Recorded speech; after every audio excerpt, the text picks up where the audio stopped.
Pemirsa, hingga saat ini masih banyak tenaga kerja pariwisata yang belum mengantongi sertifikasi kompetensi. Untuk itu, tenaga kerja diharapkan memenuhi ketentuan tersebut seperti yang telah diamanatkan undang-undang.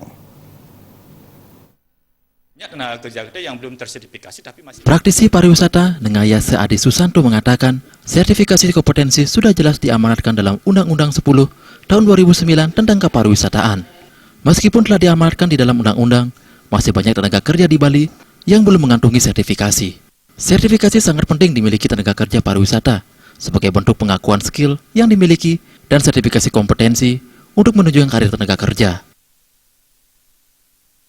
Tidak ada penindakan apa-apa. Banyak tenaga kerja kita yang belum tersertifikasi tapi masih berkeliaran di hotel. Jadi ini tumpang tindih dengan aturan yang ada. Harusnya pengusaha pariwisata itu kalau mereka belum memiliki sertifikat kompetensi, ya jangan dipekerjakan dulu, kirim mereka ke LSP atau lembaga sertifikasi profesi, karena dengan adanya sertifikat kompetensi menjamin bahwa mereka itu kompeten. Nengayase Adi Susanto juga menambahkan, lembaga sertifikasi juga wajib kompeten, memiliki legalitas hukum, serta tidak mengobrol sertifikat. Karena selama ini menurut Adi Susanto, ada dugaan lembaga sertifikasi profesi hanya memberikan sertifikat kompetensi, sekalipun mereka belum kompeten. Suparyana